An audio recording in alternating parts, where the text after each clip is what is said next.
The faint glow of the streetlight spilled through the curtains as I turned the key in the lock, the quiet hum of the neighborhood feeling unusually loud.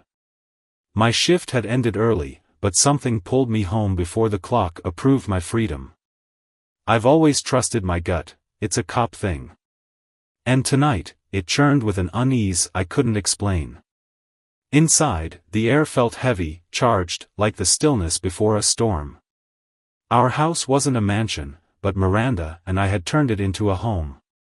Photos of us smiling on vacations, her bright eyes on our wedding day, and the tiny tchotchkes we'd collected over a decade of marriage dotted the shelves.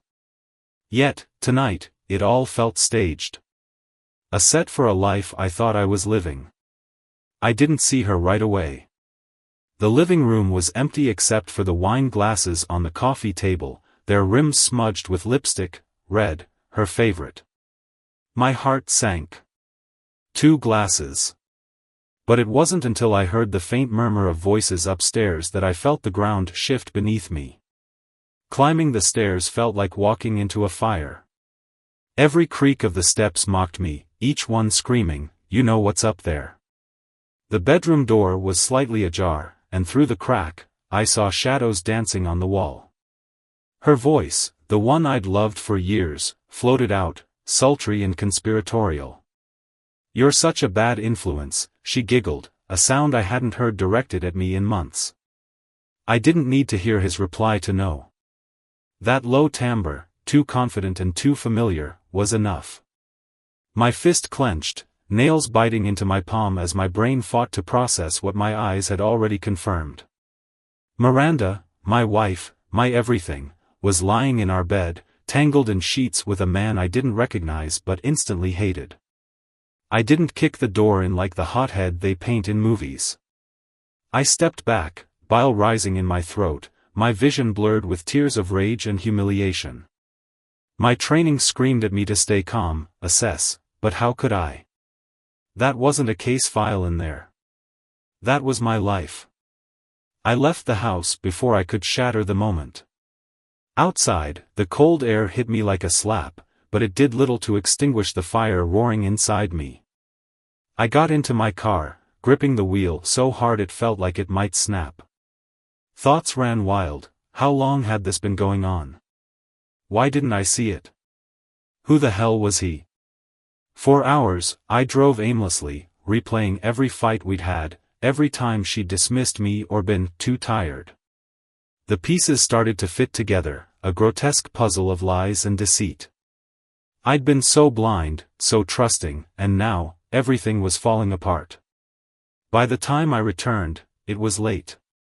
The house was dark and eerily silent.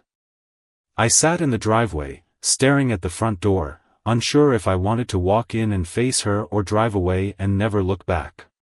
But I needed answers. No, I deserved them. Steeling myself, I entered. Miranda was sitting on the couch, wrapped in a blanket, her expression a mixture of surprise and annoyance.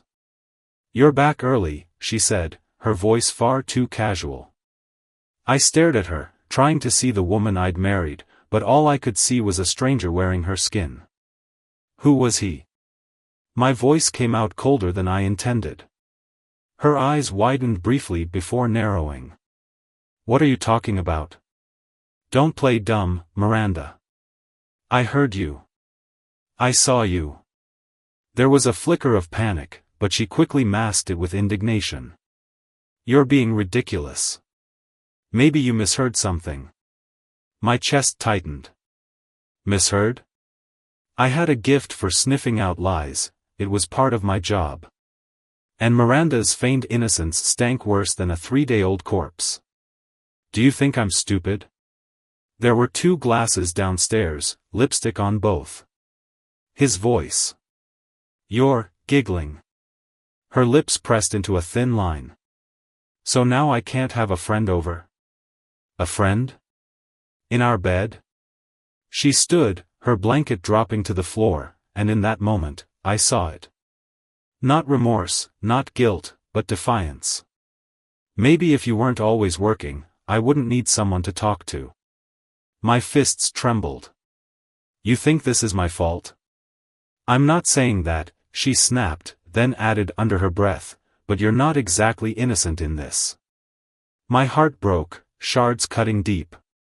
How could she twist this, make me the villain? But before I could respond, she turned on her heel and stormed upstairs, slamming the bedroom door behind her. I stood there, the silence pressing in. My entire world had just collapsed, and the person I thought I'd spend my life with had walked away like it was just another argument. That was the night I knew everything was about to change. Forever. I stood in the living room long after Miranda slammed the bedroom door. Her words echoed in my head, a relentless hammer pounding on the foundation of my sanity. Maybe if you weren't always working. Was this her excuse? Her justification for tearing our life apart?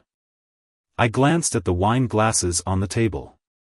The faint lipstick smudges glared at me like damning fingerprints. Gripping one, I turned it slowly, the weight of betrayal settling deeper into my chest. I was trained to notice details, and now, that curse became my companion as I combed through our home with a new set of eyes. The scent of cologne, not mine, lingered faintly in the air, mingling with Miranda's vanilla perfume.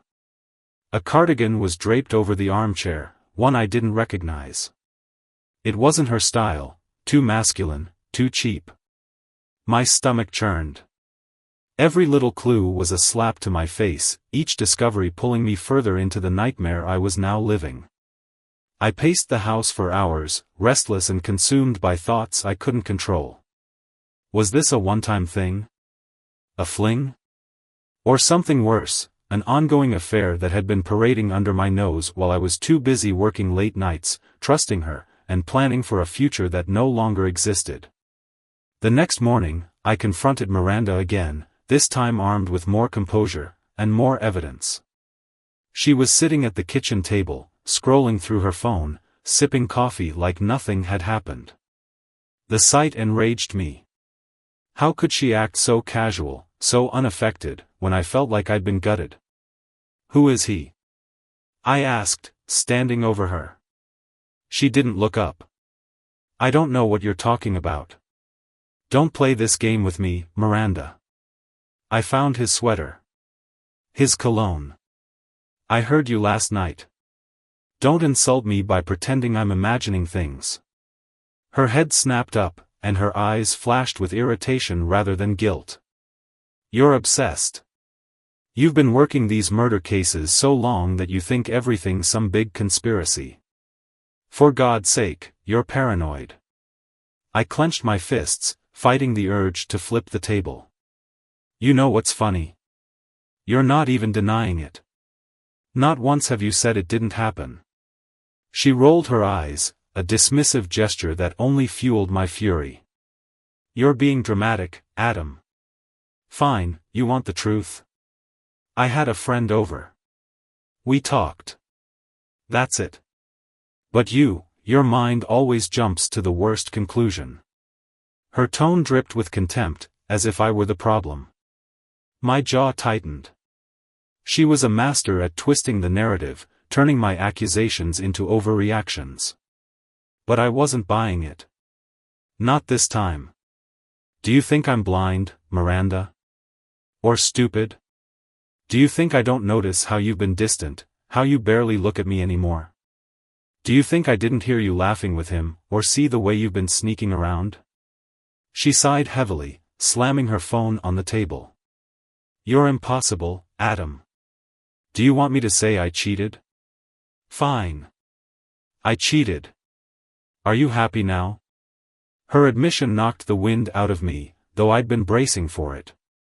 Hearing it aloud was different, like a bullet to the chest. How long?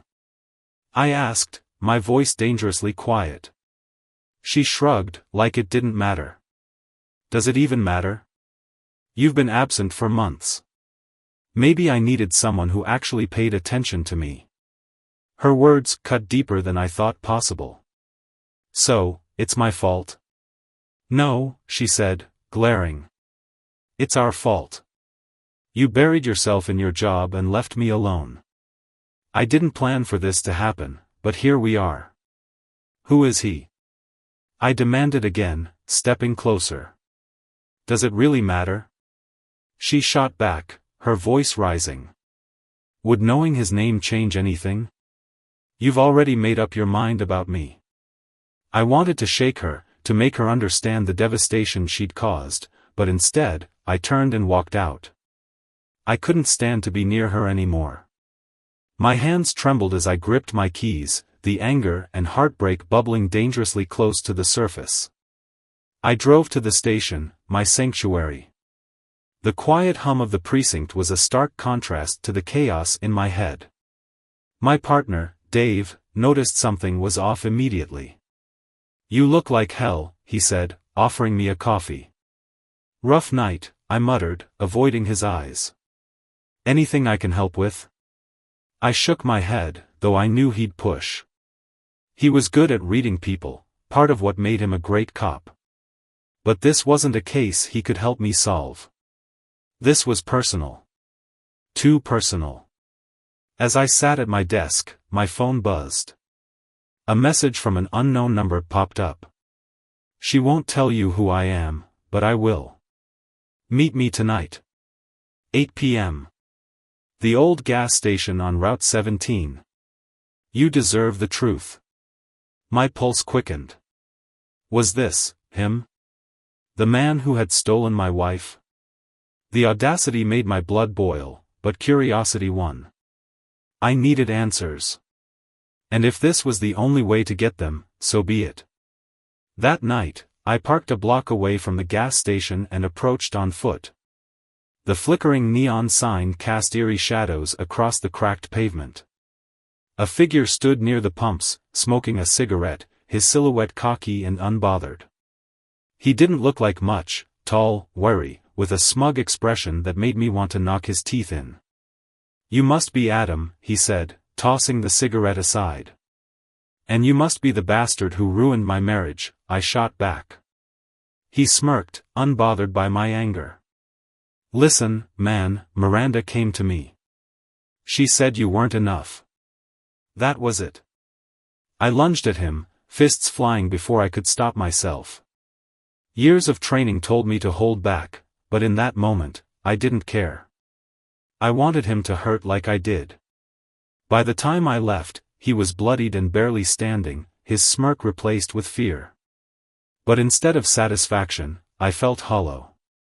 I drove away from the gas station with my knuckles throbbing, the sting of split skin grounding me in reality.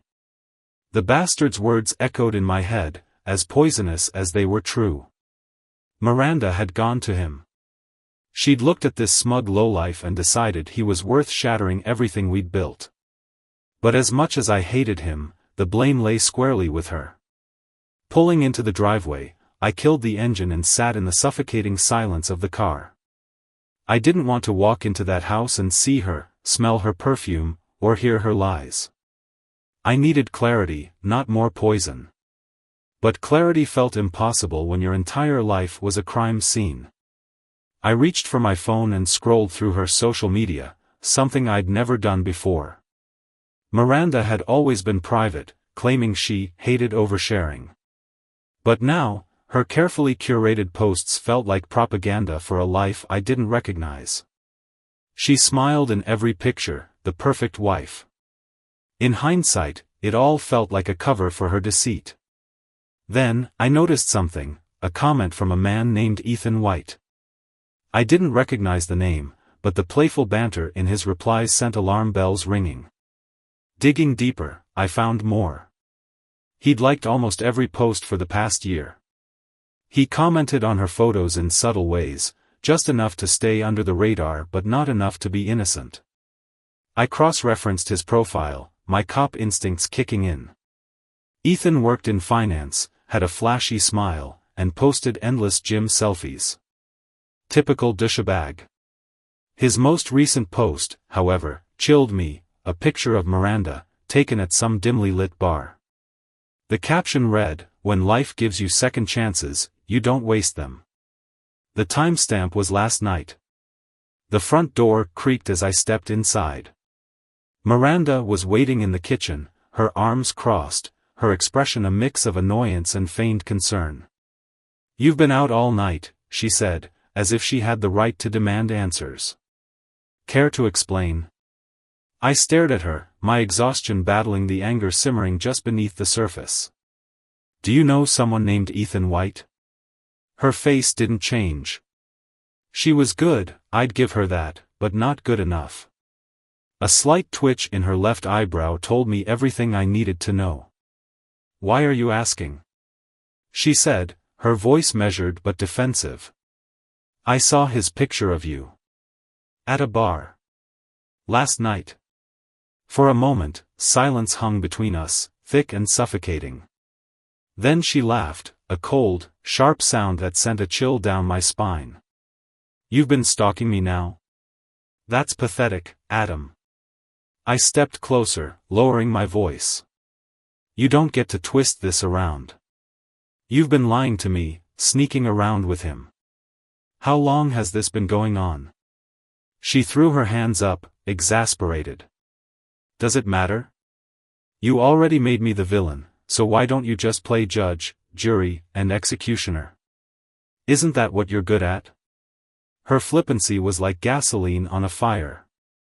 Stop acting like this is my fault, Miranda. You destroyed this marriage.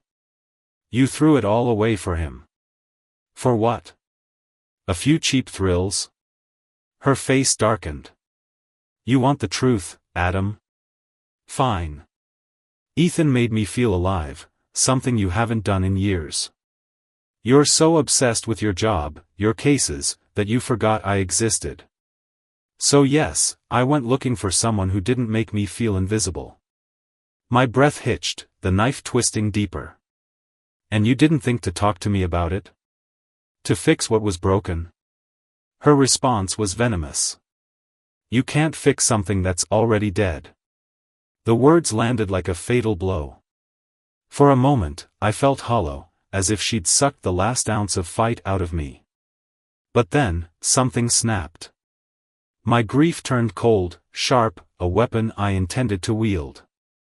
You don't love him, I said, my voice calm now. You're just bored. And stupid enough to think he's your escape. But let me tell you something, Miranda, guys like Ethan don't stick around. They use you, chew you up, and toss you aside. You're nothing more than a game to him.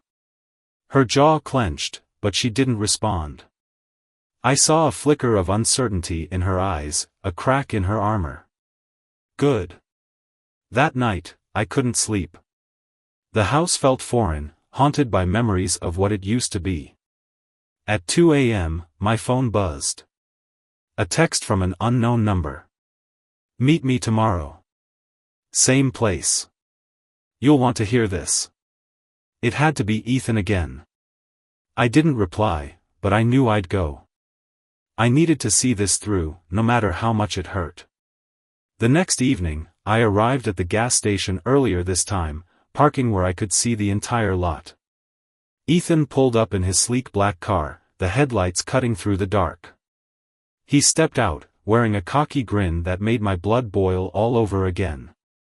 Glad you came, he said, lighting a cigarette. There's something you need to know about Miranda. I crossed my arms, glaring. I'm not here for games, Ethan. He exhaled a cloud of smoke, his grin fading. It's not a game, man. Look, she didn't tell me she was married at first. I found out later. But by then, let's just say she had other secrets too. What the hell are you talking about? She's not who you think she is, he said, lowering his voice. She's been lying to both of us. The weight of his words hit me like a freight train. I wanted to punch him again, but the fear in his eyes stopped me. He wasn't smirking anymore. What kind of secrets? I demanded. He hesitated, then leaned in, his voice barely a whisper. I think she's been setting us both up. I'm not sure why, but I can't shake the feeling that she's playing a bigger game. My head spun. Lies stacked on lies, a house of cards teetering on the edge of collapse. Suddenly, the image of Miranda shifted in my mind, from a selfish cheat to something far more dangerous. And for the first time, I wondered, was I even the target? Ethan's words hung in the air like smoke, choking out any coherent thought. Miranda wasn't just cheating, according to this man, she was playing a far more sinister game. I stared at him, trying to decipher whether this was another lie, another layer of deceit to manipulate me. His expression, however, was different now. The cocky smirk was gone, replaced by something closer to fear. "What the hell are you talking about?" I asked again, this time through gritted teeth. Ethan glanced around, as though expecting someone to leap out of the shadows. He lowered his voice. "Look, I didn't want to come here. I've got nothing to gain from this. But after last night, I started piecing things together. Miranda isn't what she seems. Then what is she?" My patience was gone. "Stop speaking in riddles." He leaned closer, his voice barely above a whisper. "She's been manipulating us both. I don't know how deep it goes, but she's hiding something big. Financial stuff, maybe. Or worse." The mention of finances made my stomach churn. Miranda had always handled our bills. She insisted on it, claiming I was too busy with work to worry about the mundane details of life. Was there more to it than convenience? Was she funneling money somewhere I didn't know about? "I don't believe you," I snapped, though doubt had already crept in. "Why would she set you up? What's the angle?" Ethan exhaled sharply, running a hand through his hair. "I thought it was just an affair too, at first. But then she started asking me for favors. Big ones. Transfers, signing things under my name. She's persuasive." He paused, gauging my reaction. When I said nothing, he continued. "Last week, she asked me to help her get into some kind of safe deposit box. Told me it was her late father's or something. But the way she talked about it, it didn't add up." My jaw tightened. Miranda's father had been dead for years, and he'd left nothing behind but debt. The safe deposit box was news to me. Every word Ethan spoke added another crack to the fragile foundation of trust I'd built with my wife. I thought I'd hit rock bottom before, but now it felt like there was no end to this fall. When I got home, Miranda was sitting in the living room, scrolling through her phone like nothing had changed. Seeing her there, so calm, so collected, made my blood boil. I wanted to confront her, to throw Ethan's accusations in her face, but I held back. Not yet. First, I needed to know the truth.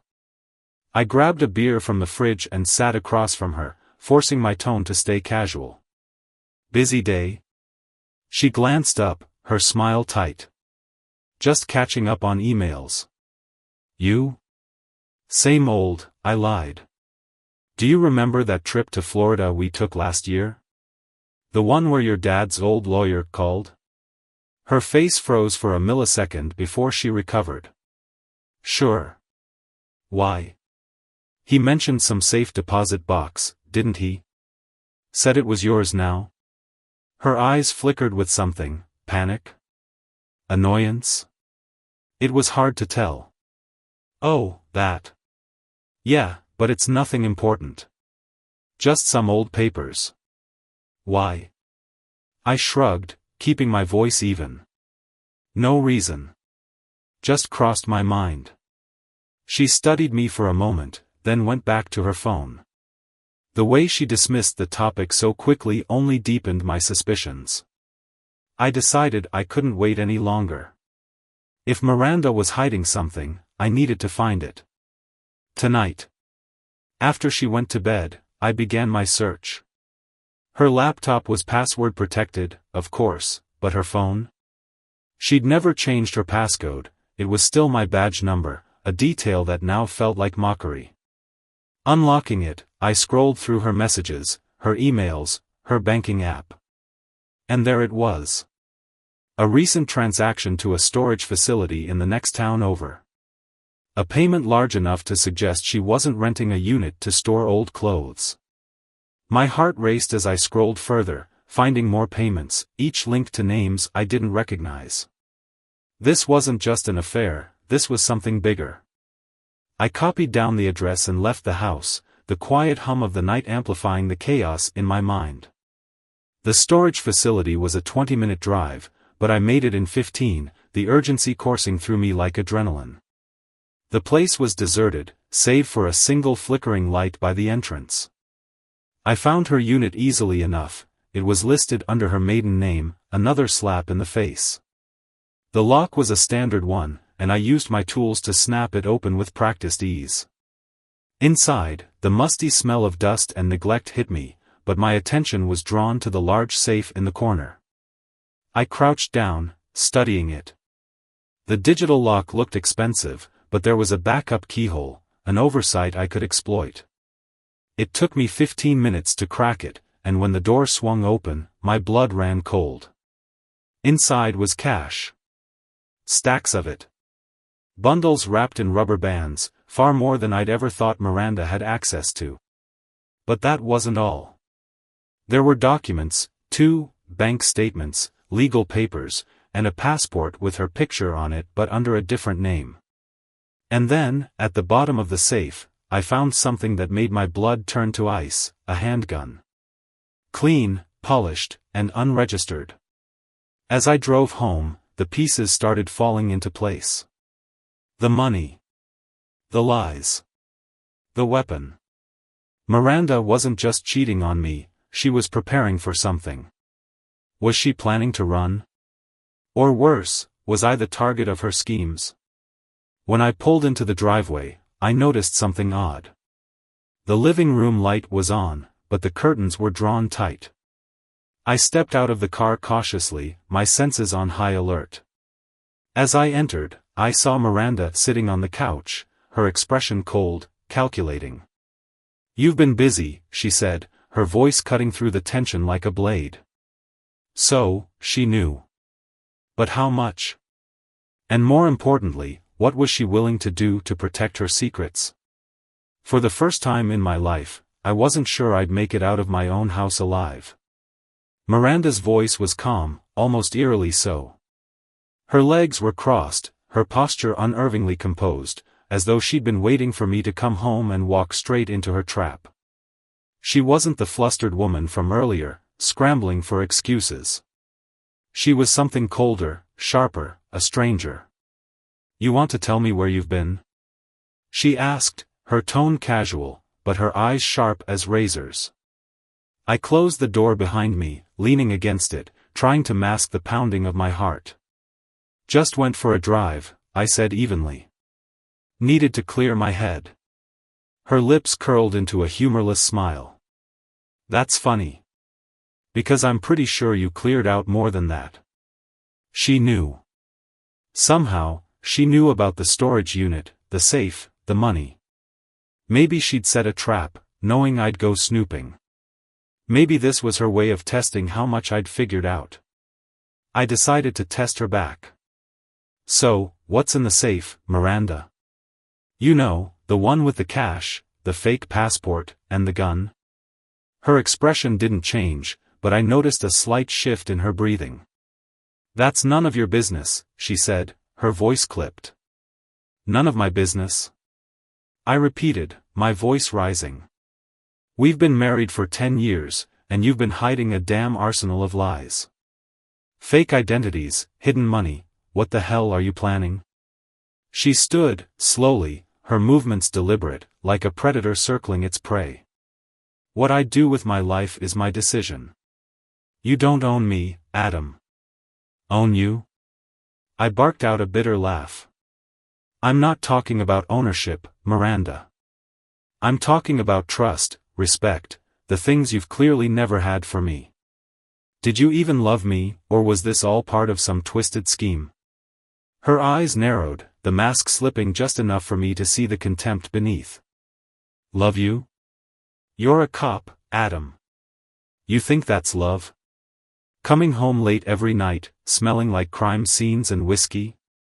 You think that's the life I wanted?" I took a step closer, fists clenched.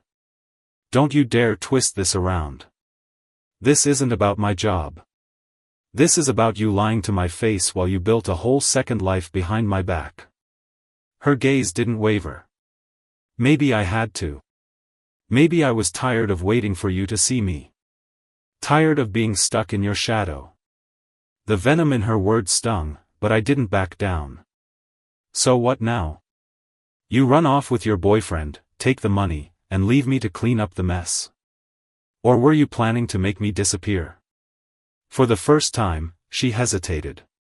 A flicker of something, fear, maybe, crossed her face, but it was gone in an instant. You're paranoid, she said flatly. And if you don't stop, you're going to ruin everything. Ruin what? I snapped. Your little escape plan. Your happily ever after with Ethan? Her jaw tightened, and her voice dropped to a low, dangerous tone. You think Ethan's the only one? You think this is just about him? The weight of her words hit me like a freight train. There was more. Much more. And she wasn't even trying to hide it anymore. She wanted me to know, wanted me to feel the full extent of her betrayal. I felt my blood run cold. How many, Miranda? How many men have there been? Her laugh was bitter, devoid of humor. Enough to know you'll never understand. Something inside me snapped. I slammed my hand on the table, the sound echoing through the room. What the hell does that mean? But before she could answer, there was a knock at the door. 3 sharp raps that shattered the tension like glass. Miranda's expression changed instantly, her mask slipping back into place. She looked calm. Too calm. Expecting someone? I asked, my voice laced with suspicion. She didn't answer. Instead, she walked to the door and opened it without hesitation. Standing on the porch was a man I'd never seen before. He was tall, broad-shouldered, and dressed in a sharp black suit that screamed trouble. His eyes scanned the room, landing on me for a moment before shifting to Miranda. You called me, he said simply, his voice low and authoritative. I need you to handle something, Miranda replied, her tone smooth and businesslike. He's become a problem. It took me a moment to realize what was happening. This wasn't just some stranger. This was an accomplice, someone she'd brought into our home to handle me. The man stepped inside, closing the door behind him. This can go 2 ways, he said, addressing me directly. You walk away, and we all forget this ever happened. Or. I didn't let him finish. My instincts kicked in, and I lunged at him, grabbing a chair and swinging it with all the force I could muster. The wood splintered against his arm, but it gave me enough time to back up, pulling the gun I'd taken from the safe out of my jacket. Back off! I shouted, pointing the weapon at him. The man froze, his hands raised slightly. Miranda, however, didn't flinch. She looked at me, her expression cold and unyielding. Do you even know what you're doing, Adam? She said softly. You're out of your league. Shut up. I barked, my voice shaking. You brought this into our home. You turned our life into this mess. She smiled then, a chilling, hollow smile. Our life? That's where you're wrong, Adam. This was never our life. It was always mine. The words hit harder than any punch. My grip on the gun tightened, my mind racing. How had I been so blind? How had I let this happen? But before I could respond, the man lunged, knocking the gun from my hands. It skidded across the floor, coming to rest near Miranda's feet. For a moment, everything was still. Then Miranda bent down, picked up the weapon, and aimed it at me. You should have stayed out of it, she said coldly. And just like that, the wife I thought I knew disappeared forever. The cold barrel of the gun gleamed under the dim light, its presence sharp and undeniable. Miranda's hand was steady, her grip firm, no hesitation, no remorse. She looked at me as though I were nothing more than an obstacle in her path, not the man she'd once vowed to love forever. "Miranda," I said, my voice calm despite the adrenaline flooding my veins. "You don't want to do this. Don't I?" She replied, her tone icy. "You're the one who's been poking around where you don't belong, Adam. I warned you." "Warned me about what? That you're a liar? A thief? A murderer in the making?" I took a cautious step forward, watching her eyes narrow. "Stay where you are," she snapped, the gun following my every move. "You've already ruined enough. You should have just let it go." "Let what go?" I demanded, my anger bubbling to the surface. "Your affair? Your secrets? Your damn storage locker full of cash and lies? Or is there something worse you're hiding?" The man in the suit, now nursing his injured arm, chuckled darkly. "You really don't get it, do you?" he muttered. "This isn't just about you, pal. You're a loose end, and loose ends get tied up." My gaze flicked to him, then back to Miranda. "That's what this is, isn't it? You've been planning this for a while. The money, the passport, the gun, you were never planning to stay." She didn't deny it.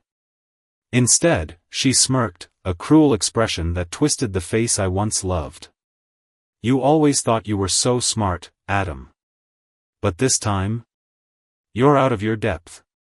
My mind raced. I needed to stall, to buy myself time, but Miranda's cold demeanor made it clear she wasn't bluffing. She had crossed a line, and there was no turning back. But neither had I. With slow, deliberate movements, I raised my hands. "All right," I said, my voice steady. "You've got the gun. You're in control. So tell me, Miranda, what's the endgame here? Are you really going to kill me?" "Don't test me," she said sharply, though a flicker of uncertainty flashed across her face. It was brief, but I saw it. She wasn't as in control as she wanted me to believe. The man in the suit, still standing by the door, spoke up again. "He's not worth the trouble. Let me handle it." Miranda hesitated, her grip on the gun tightening. For the first time, I saw her mask crack. Her confidence wavered, and for a split second, I saw something that looked like regret. But it vanished as quickly as it appeared. "No," she said, her voice firm. "I'll handle this." She took a step closer, the gun now mere feet from my chest. My pulse thundered in my ears, but I forced myself to hold her gaze. "Miranda," I said softly, "think about this. You shoot me, and it's over. There's no coming back from that. Do you really want to be a killer?" Her expression hardened, but her hand trembled ever so slightly. "You don't get to lecture me," she hissed. "You're the one who pushed me to this. You and your damn job, your obsession with control." "This isn't about me," I said, my voice rising. "This is about you, Miranda. You made these choices. You lied, you cheated, and now you're standing there with a gun, ready to throw everything away. Don't pin this on me." Her lips pressed into a thin line, and for a moment, I thought she might actually pull the trigger. But then, the man in the suit took a step forward, his voice cutting through the tension like a blade. "Enough," he said. "This is getting us nowhere. If you can't do it, I will." The distraction was all I needed. In one swift motion, I lunged for Miranda, grabbing her wrist and twisting the gun away from me. She cried out, but I didn't let go, wrestling the weapon from her grasp. The man in the suit moved toward us, but I swung the gun around, aiming it squarely at his chest. "Don't even think about it," I snarled. He froze, his hands raised in mock surrender. "All right, take it easy." Miranda stumbled back, clutching her wrist, her eyes wide with a mix of anger and fear. "You don't know what you're doing, Adam," she spat. "Maybe not," I admitted, keeping the gun trained on the man. "But I'm done playing your games." I grabbed my phone from my pocket, dialing the one number I knew I could trust, my partner, Dave. "Adam?" He answered groggily. "It's late. What's going on?" "I need backup," I said, my voice steady despite the chaos around me. "I've got 2 suspects here, one armed and dangerous. I'm at my house. Send units now." "Suspects?" he repeated, suddenly alert. "Adam, are you okay?" "I will be," I said, glancing at Miranda. "Just hurry." I ended the call and turned my attention back to the pair in front of me. Miranda's defiance had returned, her fear replaced by a cold glare. "You think this is over?" she said, her voice venomous. "You have no idea what you've started." "Maybe not," I replied. "But I know one thing, you're not getting away with it." The distant sound of sirens cut through the night, growing louder with every passing second. Miranda's composure faltered, and for the first time, I saw real fear in her eyes. "This isn't the end," she said, her voice shaking. "You'll regret this." "Maybe," I said, my grip on the gun tightening. "But at least I'll still have my soul." Minutes later, the house was swarming with officers. Dave approached me, his expression a mix of concern and disbelief. "Adam, what the hell happened here?" I handed him the gun, my hands shaking now that the adrenaline had worn off. "It's a long story," I said, glancing at Miranda as she was cuffed and led away. "But it's over. Finally. Or at least, I thought it was." Because as they loaded her into the patrol car, she shot me one last look, a look that promised this was far from finished. The house felt emptier than ever after Miranda was taken away. The echoes of her venomous words, the weight of her betrayal, and the chaos of the last few days clung to every corner. My partner, Dave, stood in the living room, surveying the damage while I slumped onto the couch, exhausted and numb. "You've got a hell of a mess here, Adam," Dave said, his tone a mix of disbelief and concern. I rubbed my face, the adrenaline finally wearing off, leaving only a gnawing hollowness in its wake. "You don't say." Dave sighed, sitting on the arm of a chair across from me. "Look, I've seen plenty of messy divorces, but this? This is something else.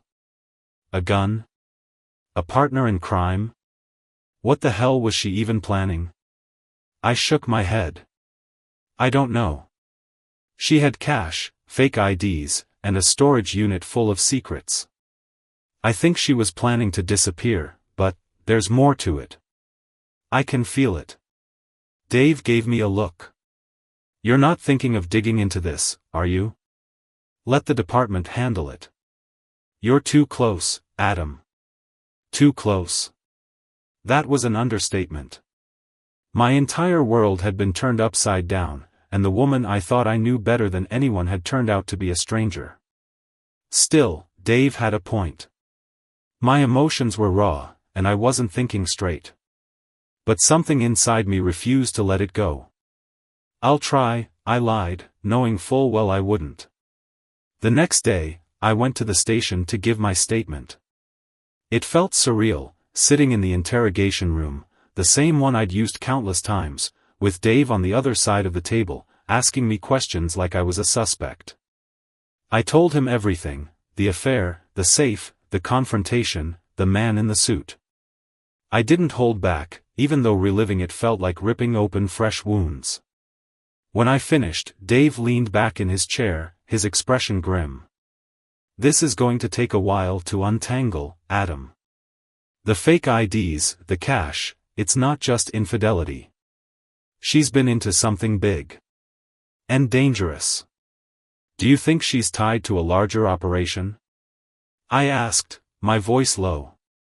"It's possible," Dave said, nodding. "We'll look into it.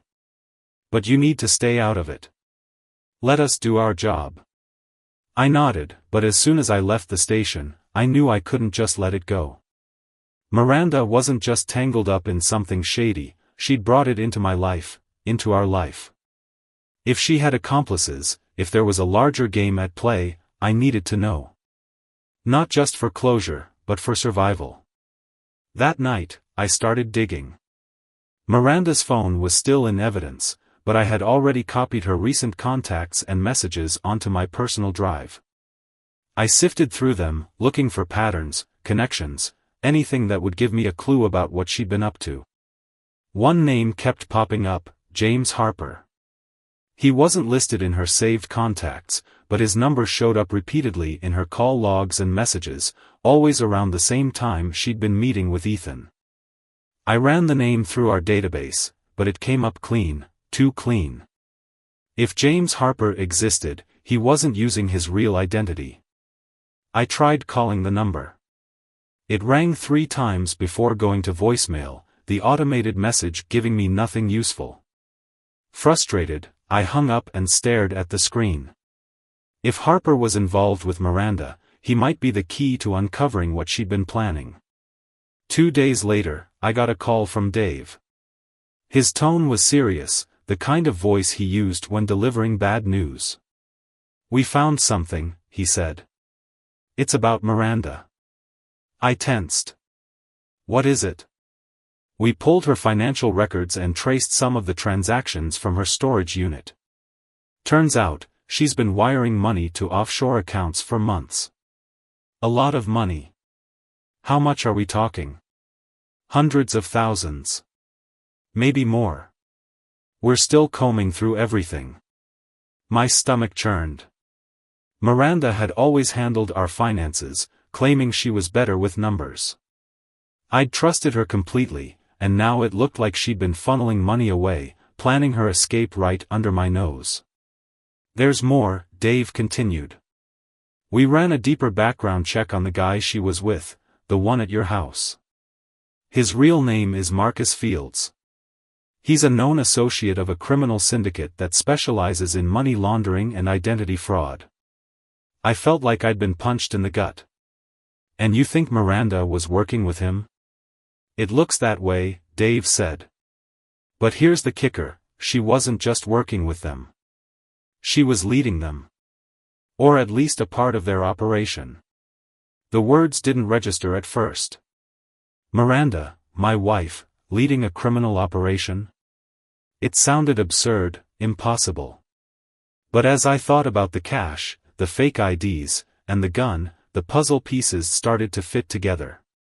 "Adam," Dave said, his voice cautious. "You need to be careful. If she's this deep into it, there's no telling how far it goes. Or who else is involved." That night, I barely slept. I kept replaying everything in my head, the lies, the confrontations, the hidden money. Miranda had fooled me completely, but now I realized she hadn't been hiding from me, she'd been hiding from everyone. By morning, I made a decision. I couldn't just sit back and let the department handle this. Miranda's betrayal was personal, but it was also dangerous. If she was connected to a syndicate, she wasn't just a threat to me, she was a threat to everyone around her. I started my search with the only lead I had, James Harper. His number wasn't just a dead end, it was a breadcrumb. I contacted a few informants I trusted, feeding them small details about Harper, hoping for a bite. It took 3 days before I got a hit. Harper was connected to a property on the outskirts of town, a remote warehouse with no listed owner. The address gave me a bad feeling, but I knew I couldn't ignore it. As I parked a block away from the warehouse, the dark, silent building loomed ahead like a monument to everything Miranda had kept hidden. My heart pounded as I approached, the weight of my weapon heavy on my hip. I wasn't sure what I'd find inside, but I knew one thing for certain, Miranda's secrets weren't done unraveling. And neither was I. The warehouse was shrouded in darkness, its towering structure foreboding against the faint glow of the moon. Every instinct in me screamed to call for backup, but this wasn't about protocol anymore, this was personal. Whatever Miranda had hidden here, it was the final piece of the puzzle. I slipped through the side entrance, the door creaking on rusty hinges. The air inside was thick with dust and oil, the faint hum of machinery in the background. The shadows seemed alive, shifting as I moved, my footsteps muffled by the concrete floor. Ahead, a faint light spilled from a room at the far end of the warehouse.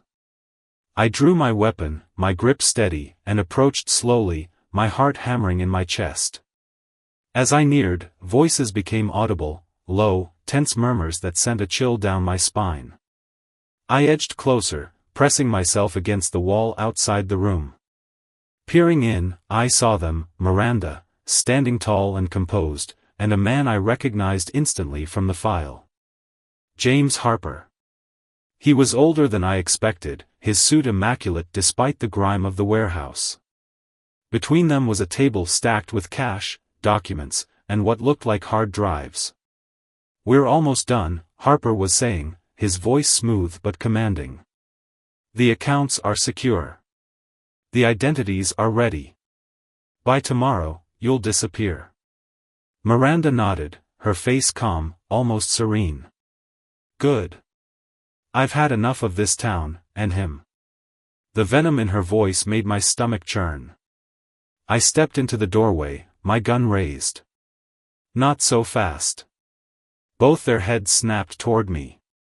Harper's expression darkened, while Miranda's surprise quickly morphed into something else, cold amusement. "Adam," she said, her tone mocking. "Always the hero." "Put your hands up," I ordered, my voice firm. Harper raised his hands slowly, his expression calculating. Miranda, on the other hand, took a step closer, her hands resting casually at her sides. She wasn't afraid, not even a little. "What are you going to do, Adam?" she asked, her voice dripping with disdain. "Arrest me? Kill me? Do you even know why you're here?" "I know enough," I snapped. "The money, the fake identities, the syndicate, you've been running this operation from the start. You've been lying to me, stealing, betraying everyone around you." Her laugh was sharp and cold. "You think this is betrayal? No, Adam. This is survival. Do you have any idea what it's like to live in your shadow? To be invisible while you play the noble cop, working late nights, leaving me to rot? I built this because I had to. Because you gave me nothing. You had everything," I shot back. "A life, a marriage, a partner who loved you." "Loved me?" Her eyes flashed with contempt. "You loved your job. You loved control. And now look at you. Standing there, playing the martyr, while you ruin everything I've built." I felt my chest tighten, the weight of her words suffocating. But I couldn't let her win. "It's over, Miranda. Whatever you were planning, it ends here." She shook her head, a small, almost pitying smile playing on her lips. "Oh, Adam. You still don't get it." Before I could react, she moved. Her hand darted to the table, grabbing a small pistol I hadn't seen beneath the stack of papers. I fired instinctively, the shot ringing out in the confined space. Miranda cried out, the gun clattering to the floor as she clutched her shoulder, blood seeping between her fingers. Harper lunged toward me, but I spun, delivering a hard blow to his face with the butt of my gun. He crumpled to the floor, unconscious. My attention snapped back to Miranda, who was now on her knees, glaring at me with a mixture of pain and fury. "You really don't have it in you," she hissed, her voice trembling. "You'll always be too soft." I approached cautiously, keeping my gun trained on her. "This ends now, Miranda. Tell me everything, or so help me." "Or what?" She spat, blood staining her lips. "You'll shoot me? Finish the job? You're no killer, Adam." Her words stung because they were true. I wasn't a killer, but I also wasn't the man she thought I was. I knelt down, grabbing the pistol she'd dropped and tossing it across the room. "You're going to prison for a long time," I said, my voice steady. "And you'll have plenty of time to think about what you've done." She laughed weakly, a hollow sound that echoed through the warehouse. "Prison? You really think I'll rot in a cell? You have no idea who you're dealing with. They'll come for me. And when they do, I'll walk free. And you? You'll be nothing. Her words sent a shiver down my spine, but I didn't let it show. We'll see about that. By the time backup arrived, Harper was still unconscious, and Miranda had gone pale from the blood loss. Paramedics rushed in, followed by officers who swarmed the scene, securing the evidence. Dave approached me, his face grim. You okay? I nodded, though I wasn't sure if I was telling the truth. It's over. Dave looked at Miranda as she was loaded onto a stretcher, her glare still fixed on me. With people like her? It's never really over. In the weeks that followed, Miranda was charged with multiple counts of fraud, conspiracy, and attempted murder. Harper, when he finally woke up, sang like a canary, exposing the full extent of their operation. It was bigger than I'd imagined, a web of deceit that spanned cities, countries even.